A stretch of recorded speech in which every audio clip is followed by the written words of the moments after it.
श्लोक 37-38 यद्यपेतेन पश्यन्ति लोभोपहत चेतस कुलक्षयकृतं दोषं मित्रद्रोहे च पातकं कथं न ज्ञेयमस्माभिः पापादस्मान्निवर्तितुं कुलक्षयं कृतं दोषं प्रपश्यद्भिर्जनार्दन।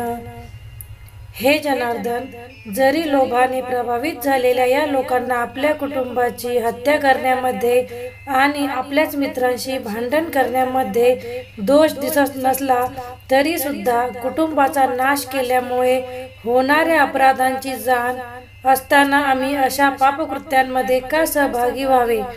तात्पर्य: एखाद्या क्षत्रियाला विरुद्ध पक्षाने युद्धासाठी किंवा द्यूत क्रीडेसाठी नियंत्रित केले तर त्याने ते नाकारणे योग्य नसते। अशा बंधनामुळे अर्जुन युद्ध करण्यास नकार देऊ शकला नाही, कारण दुर्योधनाच्या पक्षाने त्याला युद्ध करण्यासाठी आव्हान दिले होते। या संदर्भात अर्जुनाने विचार केला की अशा आव्हानाच्या परिणामाबद्दल विरुद्ध पक्ष हा अज्ञानी असावा, परंतु अर्जुन त्याचे दुष्परिणाम पाहू शकत होता, म्हणूनच ते आव्हान तो स्वीकारू शकत नव्हता।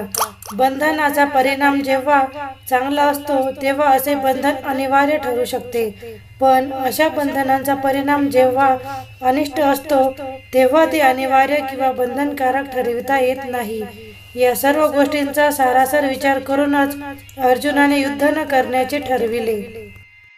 श्लोक 39 कुलक्षये प्रणश्यन्ति कुलधर्मा सनातना धर्मे नष्टे कुलं कृत्समधर्मोऽभिभवत्युत।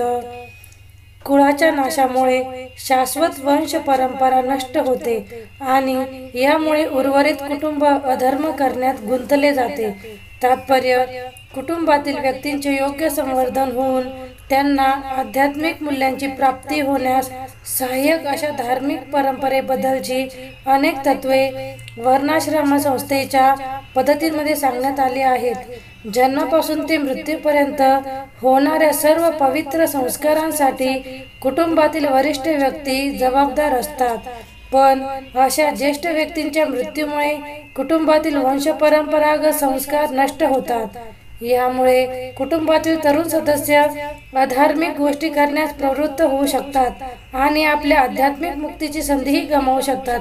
म्हणून कोणत्याही कारणासाठी कुटुंबातील ज्येष्ठ व्यक्तींची हत्या होऊ देऊ नये।